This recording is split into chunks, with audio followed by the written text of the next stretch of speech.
আজকের যাত্রাপালা মাতৃ দুঃখে রচনা রতন কুমার মাইতি, পরিচালনা ও নির্দেশনায় তরুণ কান্তি মন্ডল, আর্থিক ব্যবস্থাপনায় গদাধরপুর সীমাদুর্গা নাট্য সংঘ, লাইট মাইক মিউজিক ও রূপসজ্জা মহামায়া যাত্রা সংস্থা।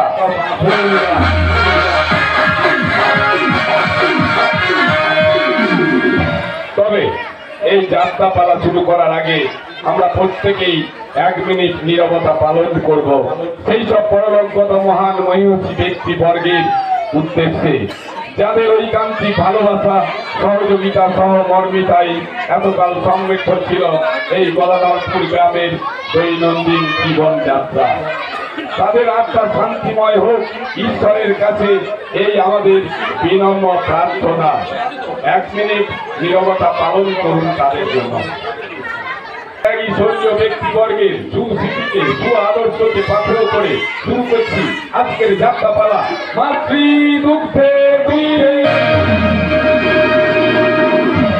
সামাজিক অন্যায় অবিচারে জর্জরিত বর্তমান গ্রাম্য সমাজ, স্বাভাবিক সৌন্দর্যমণ্ডিত আন্তরিকতাপূর্ণ এই গ্রাম্য জীবন ক্রমাগত এক প্রকার রাজনৈতিক চক্রান্ত অতীত অসামাজিক নিষ্ঠুর ব্যক্তিবর্গের অত্যাচারে কলুষিত হয়ে উঠেছে।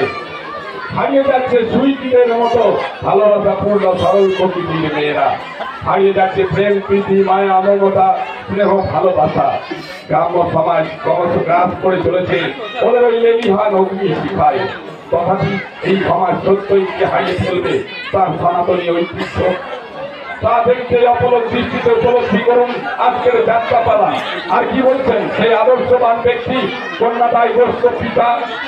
গ্রাম ছাড়া ওই রাঙা মাটির পথ আজ আর মন ভুলায় না, বরং সেই রাঙা মাটি ধীরে ধীরে আরো রাঙা হয়ে উঠেছে।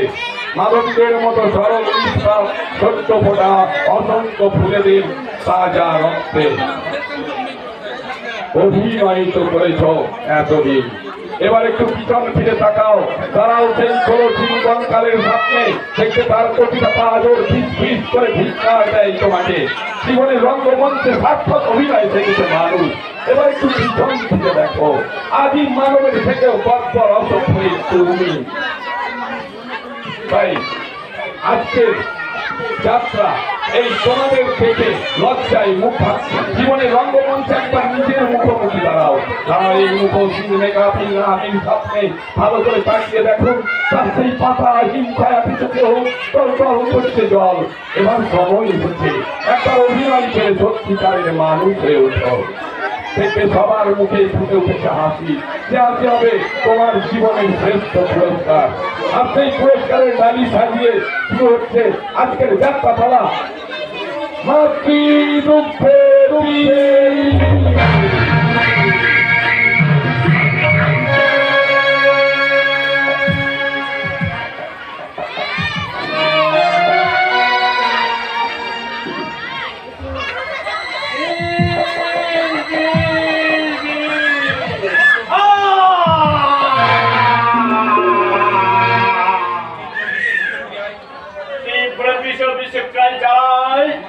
আমার অন্তরঙ্গ পুরি ছাই হয়ে যাচ্ছে।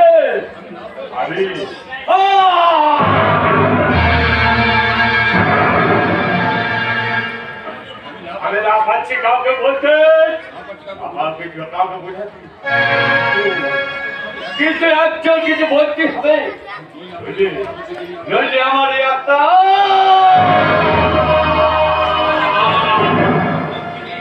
মুক্তি নেই, মুক্তি নেই, মুক্তি নেই।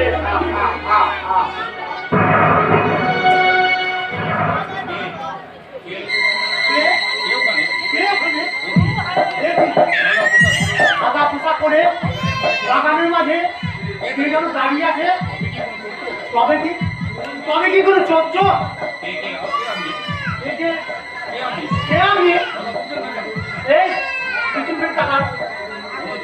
মনে হচ্ছে গতি ভালো নয়, এই লাঠি আছে এগিয়ে যাওয়া ঠিক হবে না। আছে ওর পায়ে একটা গুলি,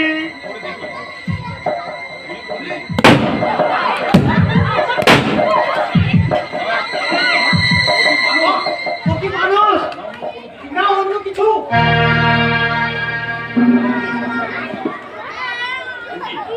কি? ও তো বড়বাবুর মতো দেখতে, কিন্তু কিন্তু বড়বাবু তো বহুদিন আগে মারা গেছে। আমাকে বাঁচাও, কে বাঁচাও!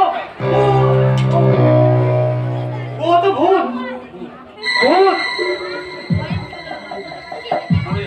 ওরে বাবা রে!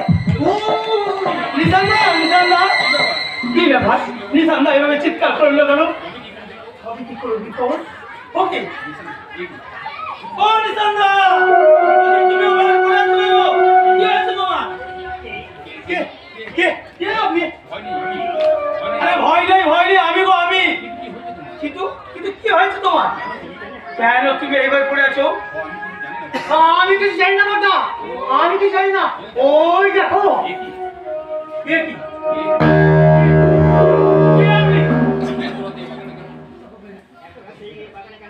এত রাতে এই বাগানে কেন? কে আপনি? কি আপনার পরিচয়? উনি আমায় ডাকছেন, আমি যাবো। যাও যাও যাও না, যাও না। হয় কি আমি যাচ্ছি। যাও যাও যাও যাও। তুমি যে কত বড় বীর হনুমান সে তো আমি দেখতেই পাচ্ছি। বলুন কে আপনি? কি আপনার পরিচয়? ওই আমায় চিনতে পারবি না খোকা, আমি তো জীবিত বাবা নই,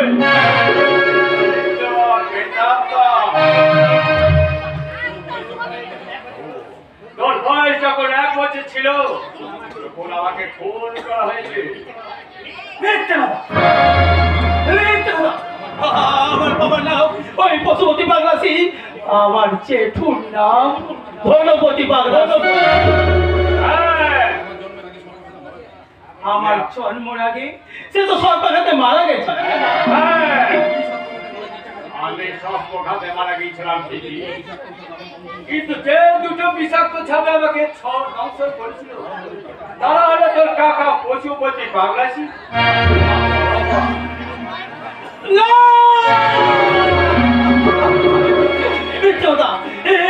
হতে পারে না, হতে পারে না।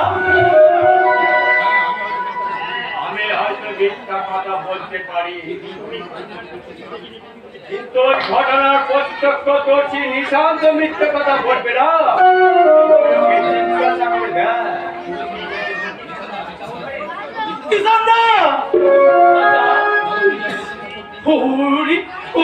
যা বলছেন তা কি সব সত্যি? নিশান্দা বলো না, নিশান্দা বলো না।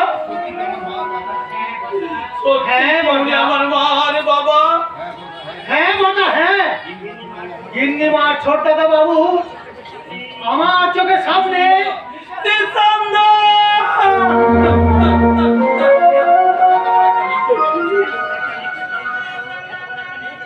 এত বড় একটা নিষ্ঠুর চরম সত্য তুমি এতদিন আমায় বলনি কেন? নিশান্দা এতদিন আমায় বলনি কেন? আমি সব দেখেছি, জানতে পেরে ছোট বাবু আমার বুকে পিস্তল ধরে বলেছিল যদি থানা পুলিশ তো দূরের কথা, যদি কাকপক্ষীয় এই কথা জানতে পারে তাহলে আমাকে তো মারবে আর আমার বংশে বাকি যাওয়াতে কাউকে রাখবে না। আজ থেকে ওই দায়িত্বটা তুমি আমার উপরে ছেড়ে দাও নিশান্দা। বাবা বাবা ওইখানে দাঁড়া খোকা,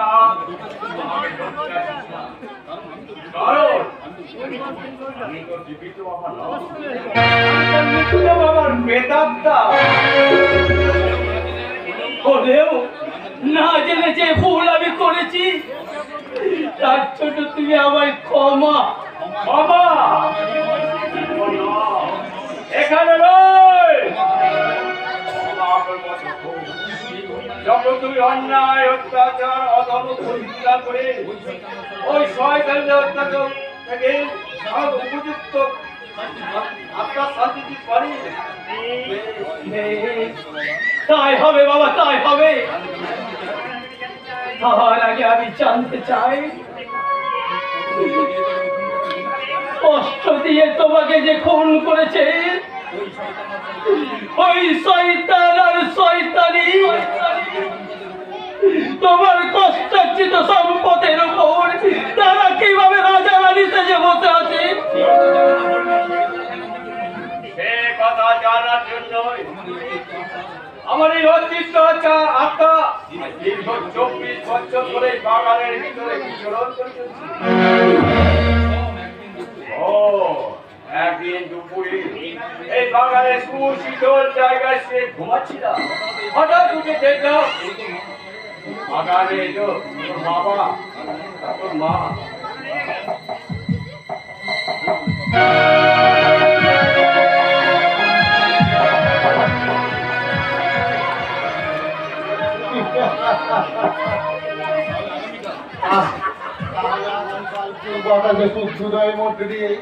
আমাদের দুজনের নবজীবনের সূচনা হবে, তাই না বৌদি?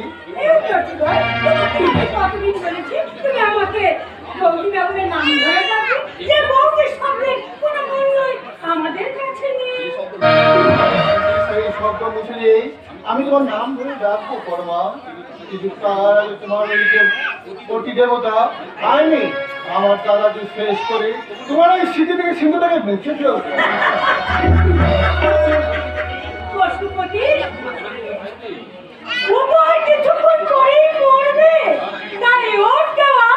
এই লজ্জার বিষাক্ত সিঁদুর আমি নিজের হাতেই মুছে দিলাম।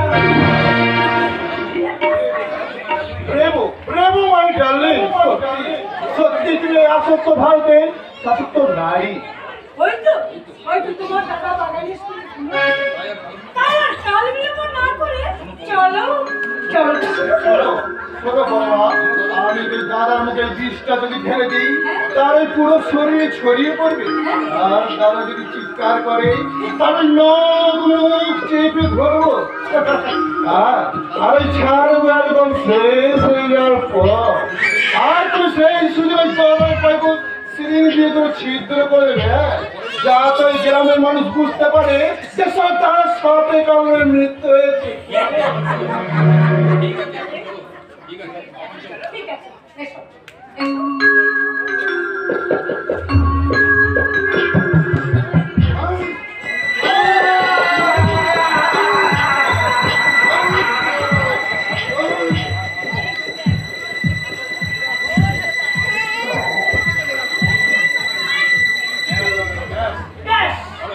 ভালোভাবে সব কাজ শেষ। এইবার হবে আমাদের নবজীবনের সূচনা।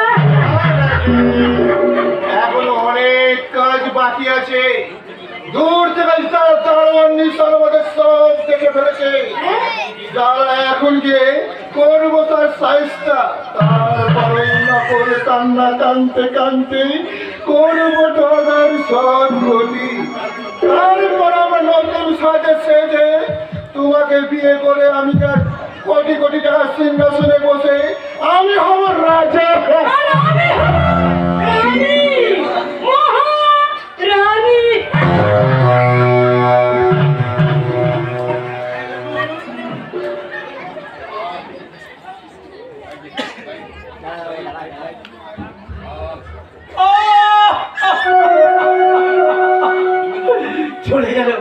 চলে গেল আমার সর্বাঙ্গ চলে পুড়ে চাই হয়ে যাচ্ছে। ওই মানুষ রূপে আমার শয়তানগুলোর নারকীয় কাণ্ড করাতে যে আমার সর্বাঙ্গ চলে চাই হয়ে যাচ্ছে।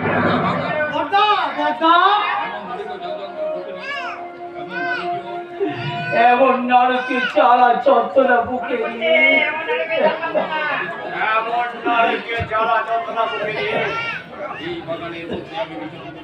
এই বাগানের মধ্যে আমি মুক্তি না পাওয়া প্রতিশোধ, আর সেই প্রতিশোধ নেবে তোমার এই রক্তজাত সোনালী ফসল এই সুরজ। কিন্তু আশীর্বাদ করো বাবা, আশীর্বাদ করো, আশীর্বাদ করো বাবা, আশীর্বাদ করো। আমি আজ যেন ওই শয়তান আর শয়তানকে জমালয়ে পাঠিয়ে কিন্তু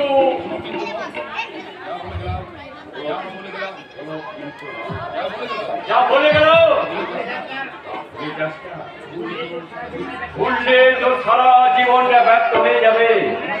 মনে রাখে তাদেরকে ধ্বংস করে নিজে শেষ হয়ে যাওয়াটা মানব ধর্ম নয়। পাপিকে শেষ করে নিজের অধিকার টুকে নেওয়াটাই যে প্রতিটা বাবা মানব ধর্ম।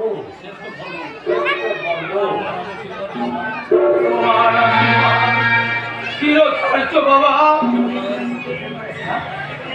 জীবনে চলার পথে তোমার আদেশ আমি অক্ষরে অক্ষরে পালন করবো। দেখি বাবা, আমার বাবা, আমার বাবা কোথায়? আমার বাবা নিশান্দা, আমার বাবা কোথায়? নিশান্দা, আমার বাবা চলে গেছেন বক্তা, তোমার জন্য রেখে গেছে তার আদেশ আর উপদেশ। সেই আদেশ পালন করতে আমি হব সুরিপুর অভিনেতা। আমার এই জীবন রঙ্গমঞ্চে আমার সহনতা অভিনেতা হবে তো। আমি আমার জীবনের সেই রক্তবিন্দু দিয়ে তোমার কর্মযোগ্যকে সফল করবই বক্তা। তবে তাই হোক নিশান্দা, তাই হোক। আমি শুধু ভাবছি বাবার এই বিশাল সম্পত্তি গ্রাস করতে কাকা তো ইচ্ছে কাজ করতেই পারে, কিন্তু একজন মা সে কি করে পারলো?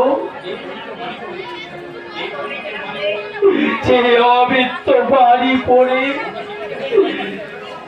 আমরা শিক্ষিত হয়েছি, মানুষ হয়েছি, ঘুমে গড়িয়েছি মাতা স্বর্গা দুষ্ট পিতা জননী জন্ম ভবিষ্য স্বর্গা ব্যাপী গড়িয়েছি। কোথায় কোথায় সেই পবিত্র বাড়ির মর্যাদা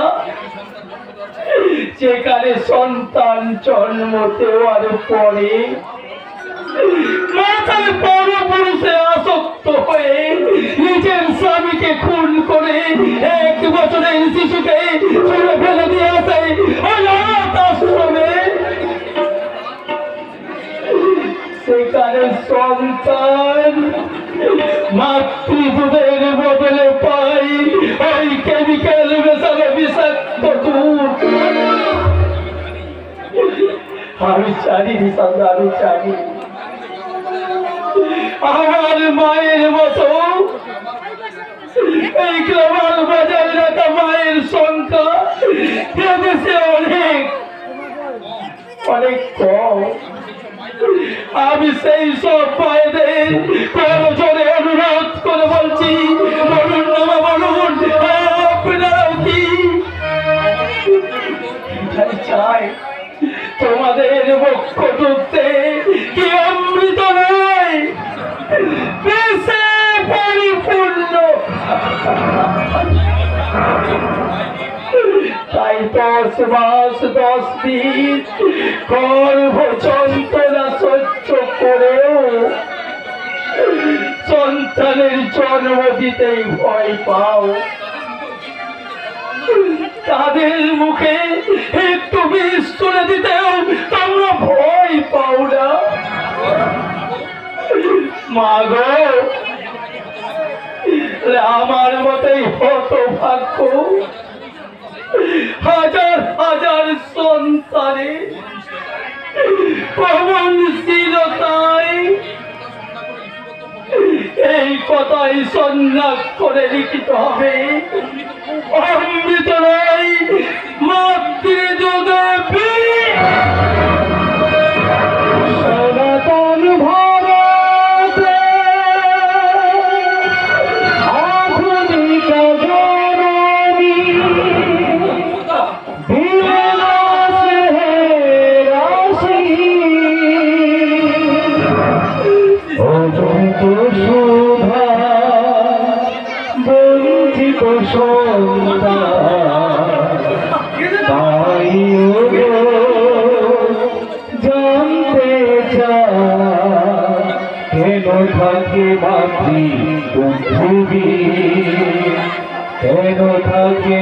মাতৃবুদ্ধি সনাতন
মানুষ সমাজ সংসারকে করে তুলেছে এক বিষাক্ত নরকুল্লার যেখান থেকে রেহাই পায়নি স্কুল কলেজ মন্দির সহ সেবা প্রতিষ্ঠানগুলো।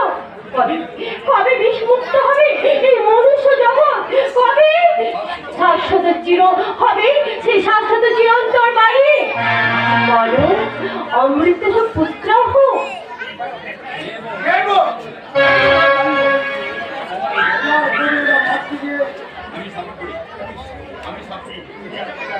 সেই সব বিশ্বাস করি আমি উপযুক্ত আস্তার মশাইয়ের কন্যা।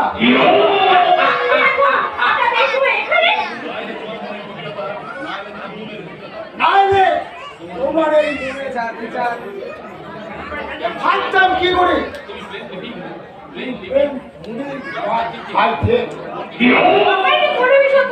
না দেখে আপনি আপনার জগতে থাকুন আর আমাকে আমার জায়গায় থাকতে দিন। তুমি কুল গাঙে সমুদ্রে জলে সাঁতার কাটবে আর আমি আবুডুবু খাবো, তাই না? আমি দায়িত্বশীল নাগরিক, আমি কাপুরুষের মতো লুকিয়ে থাকবো।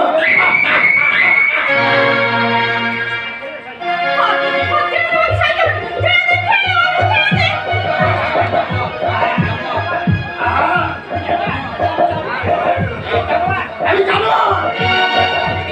জানোয়ারের হাতে খাওয়া থেকে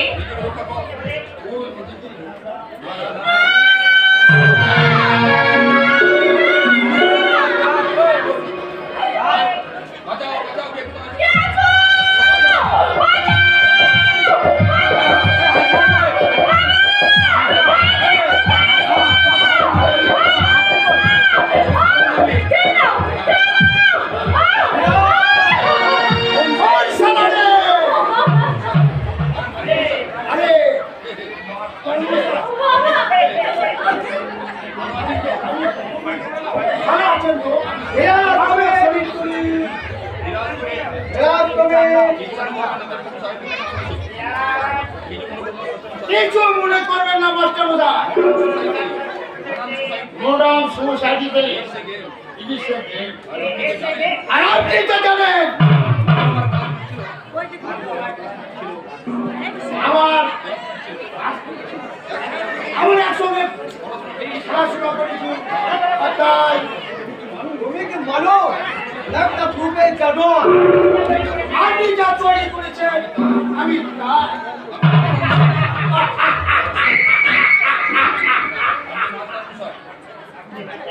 আপনি শিক্ষাগুরু, আমরা তাকেই তাই শিখেছি পবিত্র মন্ত্র গুরু ব্রহ্মা গুরু বিষ্ণু গুরুদেব মহেশ্বর গুরু ব্রহ্মা নমো অস্তয় নমো।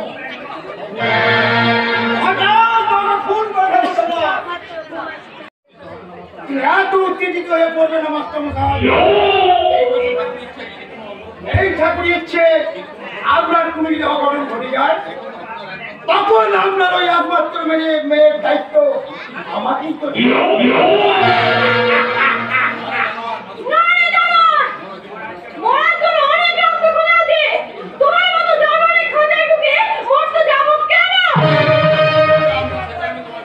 তোমার যাবি বুঝিয়ে বলবো।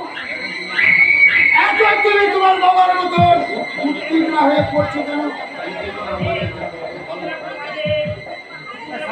উত্তেজনার মাঝে কোনো ভালো কথা বা শুভ কাজ হয় না মাঝে। মাথা ঠান্ডা হয়ে আপনারা গাছতলায় বসো, আপনাদের জন্য দুটি থামস আপ। মানুষ বলে জানো আপনি তো আবার আপনি উত্তেজিত হয়ে পড়েছেন মাস্টার মশাই। ভুলে যাচ্ছেন কেন? কোনো গৃহপালিত অন্যায় করলে তাতে গিয়ে কর্তা, আর ছেলেগুলো অন্যায় করলে দোষ হয় তার বাবা, ছাত্রগুলো অন্যায় করলে দোষ হয় কিন্তু এখানে তাই দোষ বা অন্যায় হয়ে থাকে। তার জন্য আমি জনসাধারণের পক্ষ থেকে আমি আপনাকে ক্ষমা করে গেলাম মাস্টার মশাই, ক্ষমা করে গেলাম। এরাই কি তোমার সুন্দর পৃথিবীর শ্রেষ্ঠ মানুষ? এদের মতো মানুষকে অমানুষগুলোকে নিয়ে যদি তোমার সুন্দর পৃথিবী হয়, তাহলে সেই সুন্দর পৃথিবী অবিলম্বে ধ্বংস হোক, ধ্বংস হোক, ধ্বংস হোক। মহাভারতে দ্রোণাচার্যের যেমন সব শিষ্য এক লক্ষ নয়, তেমনি তোমার সব ছাত্র সমান নয় বাবা। তাদের মধ্যে যেমন সুরজ, পলাশ, মানিকের মতো মানুষ আছে, তেমনি ধুরাদের মতো অমানুষ আছে। একই বৃত্তে দুটি কুসুম হয়েই সুরজ হলো ভগবান, আর বিরাট হলো দানব, একটা মানবিক জানোয়ার।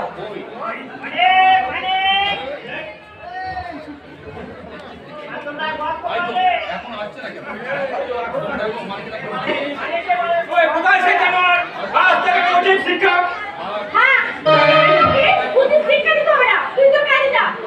কাজে তো যাচ্ছি না, হঠাৎ রাস্তায় পিছনের মুখে শুনলাম ওই শয়তান ধীরাজ নাকি বাবার সঙ্গে ঝগড়া করছে। হয়তো আমি ছুটে এলাম।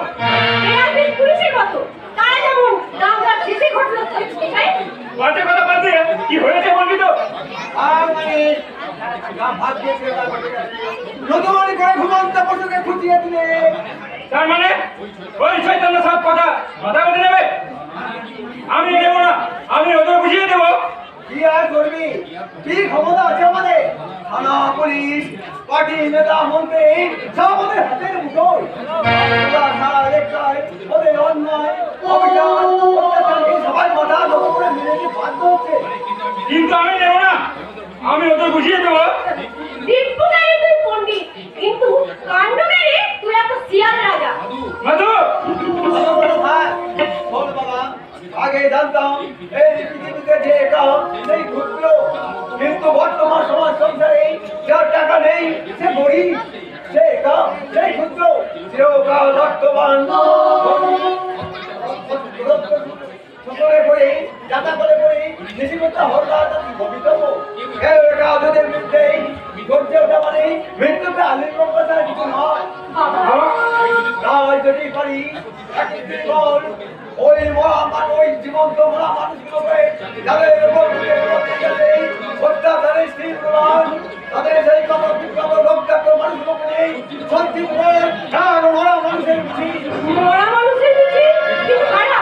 কারা সেই মরা মানুষ? আমরা এই সমাজ সংসারে আমাদের মতো ওই জীবন্ত মরা মানুষগুলো ওই মিছিলের সাথে সাথে তাদের রক্ত মাংস মধ্য দিয়ে দেই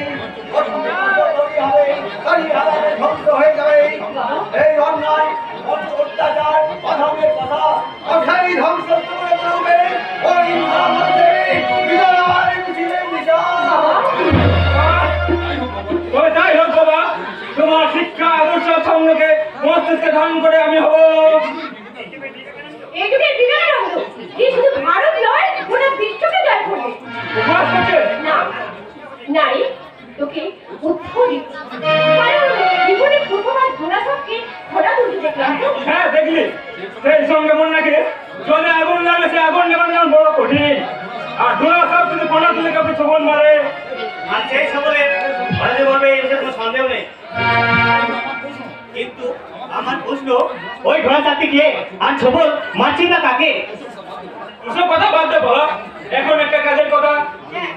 মন দিয়ে শুনো পারতা, আমরা তো এতক্ষণ শুনে শুনে ক্লান্ত হয়ে গেলাম।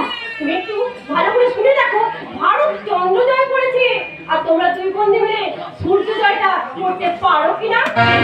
মানে মাধবী তোকে উপহাস করে গেল কেন?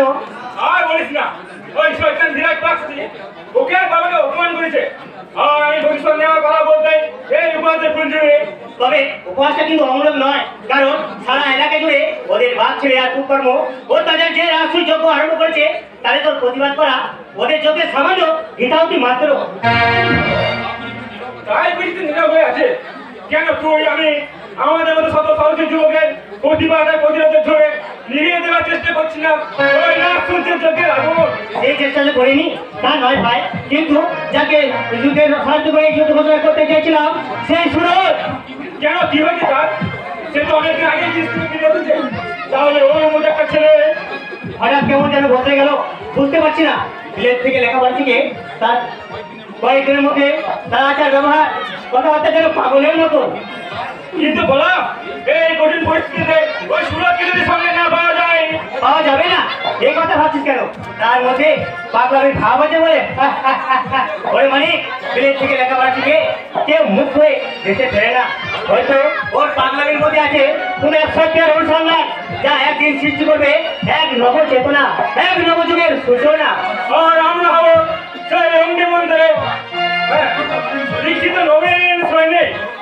যখন আমার কণ্ঠে ধ্বনিত হবে আমি সন্ন্যাসী তোর সৈনিক মমরাজ ভেসে নব মন্দিরে, আমি ঈশান ঈশানের মন্তার, আমি শাস্ত্রের দুর্গাময় হংকার।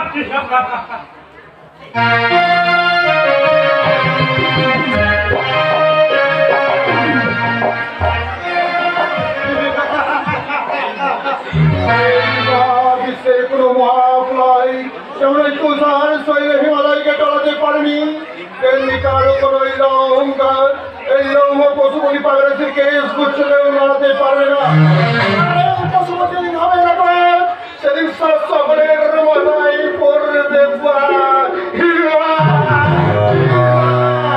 আমার এক হাতে অন্যায় অন্য হাতে অদর মেরে পশা নিয়ে মুখের শয়তানি জয়তানি করতে করতে পাপের সিলিমে তত্ত্বের কোনো স্বর্গের নন্দন কাটাবে।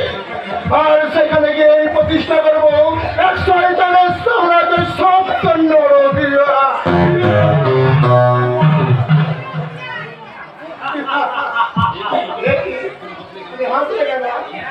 আপনি হাসালেন বলে কিন্তু তুমি যখন পাগল নাও আর আমার হাসিতে হাসি মিলে প্রমাণ করলাম যে এই দেশের সিংহভাগ সাংবাদিক পুলিশ প্রশাসন আইন আদালত যেমন আমরা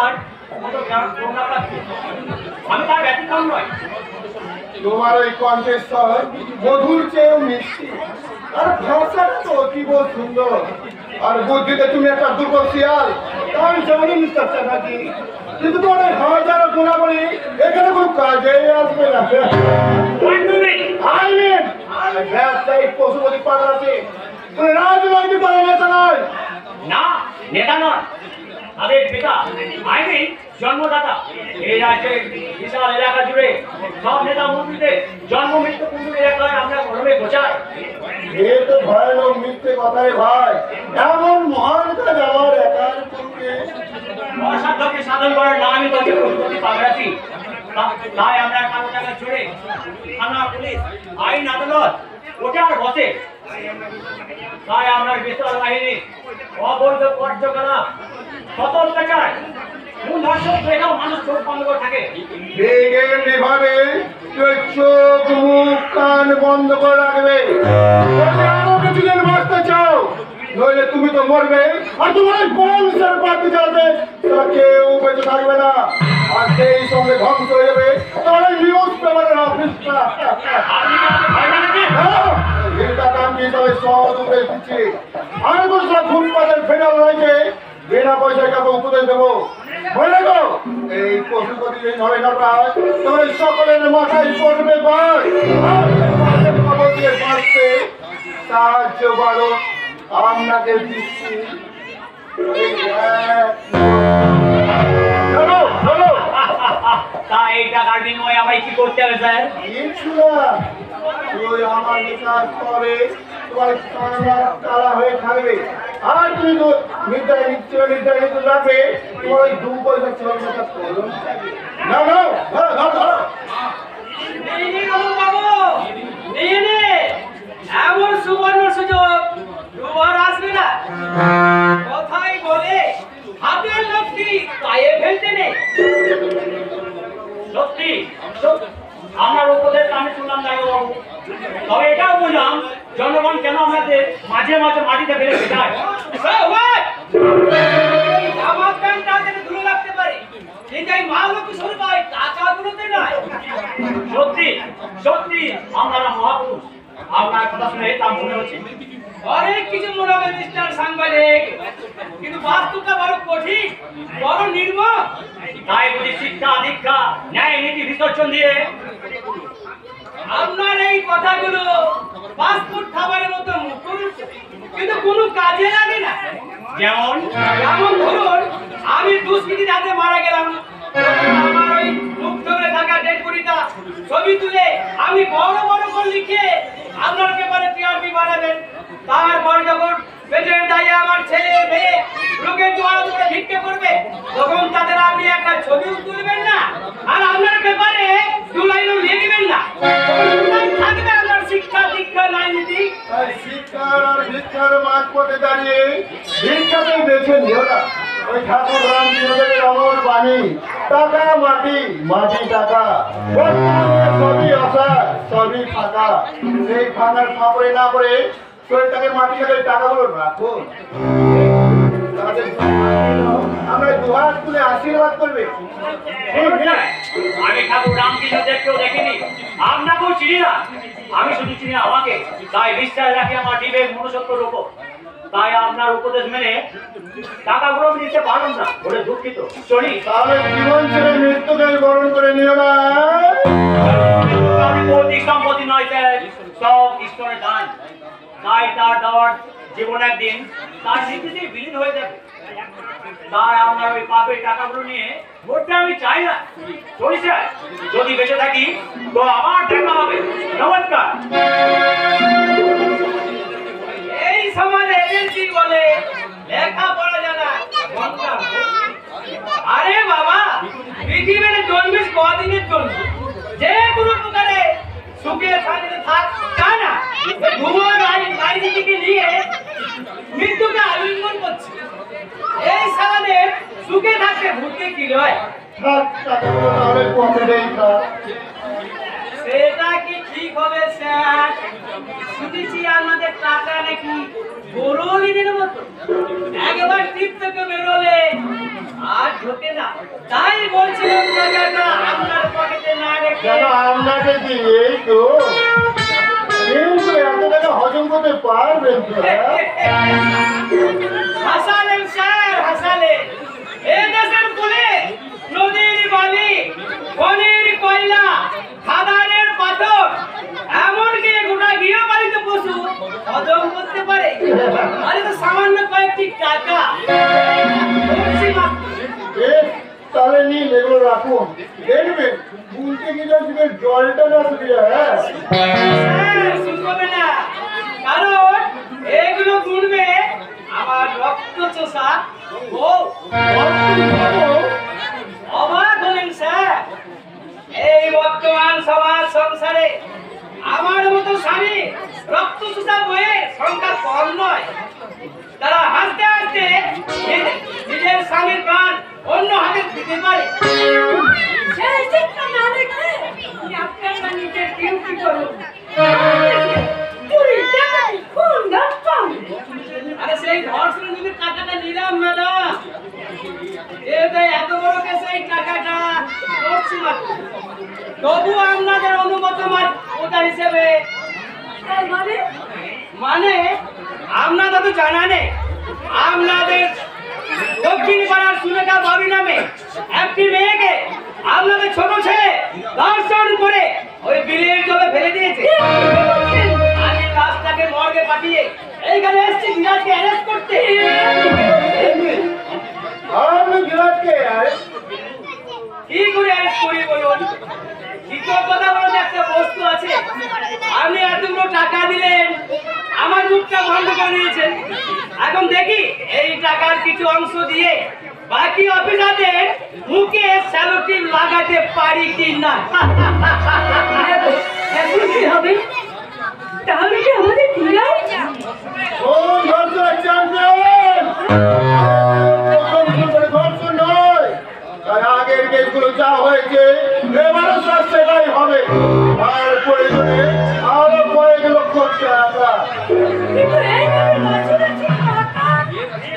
যে রাশি রাশি টাকার বিষয় সম্পত্তির জন্য তুমি তোমার এই পূজনীয় স্বামীকে নির্মম ভাবে খুন করেছো, সেই পাপের টাকা হবে ব্যয় হবে আমার।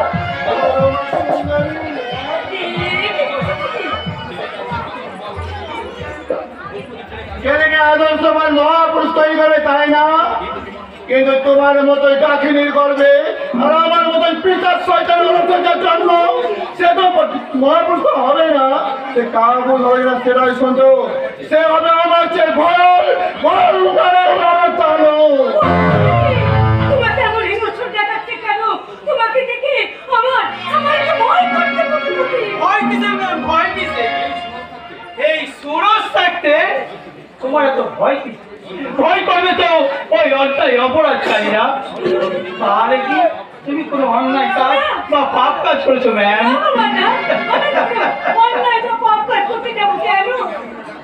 আচ্ছা তুই তোর মাকে ম্যাম বলে ডাকছিস না কেন?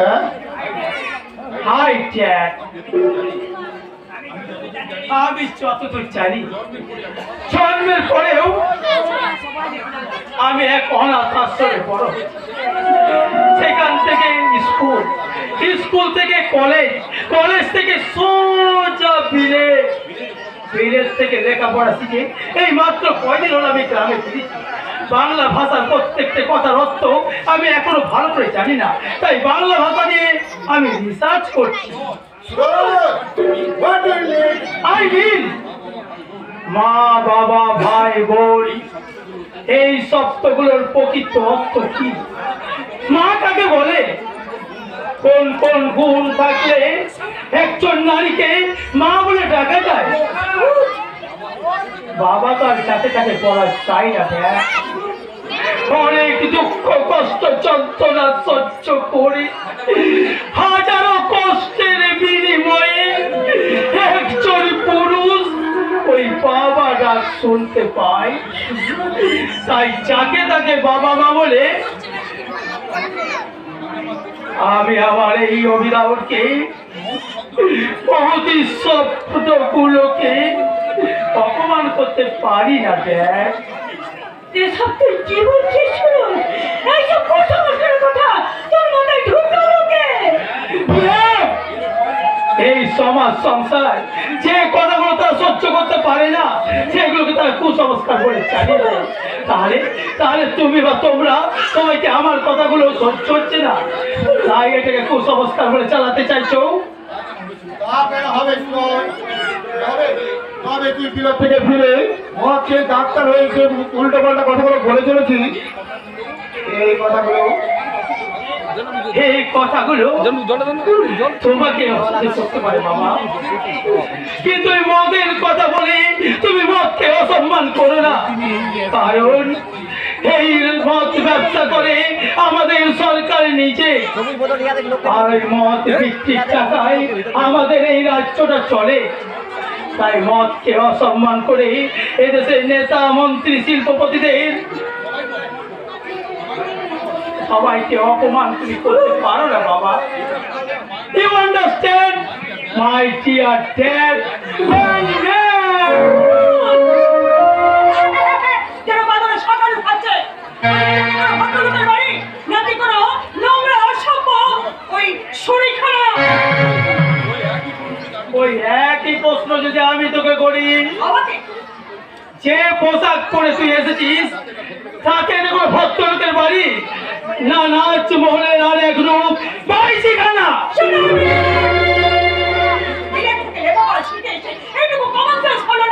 যে আজকালকার এই মডার্ন যুগে এটাই হলো মডার্ন ড্রেস। নাইট ইউ আর আমরা কাছে যে পৌঁছিলে আম বলে না তুই তার একটা জ্বলন্ত প্রমাণ। তুই এখন এই প্রতিষ্ঠিত না, তাই কথা না বাড়িয়ে এ বাড়ি থেকে যা। হারিয়ে দিচ্ছ, দেখ হারিয়ে দিচ্ছ। ওকে, আমি চলেই যাচ্ছি, কিন্তু আমি বুঝতে পারছি ওই বিলেত থেকে ফিরেও এই পাকরাশি বংশের মূল সাথে আমি এখনো মিশতে পারিনি। এটাই তো আমার সবচেয়ে অপরাধ, স্যার।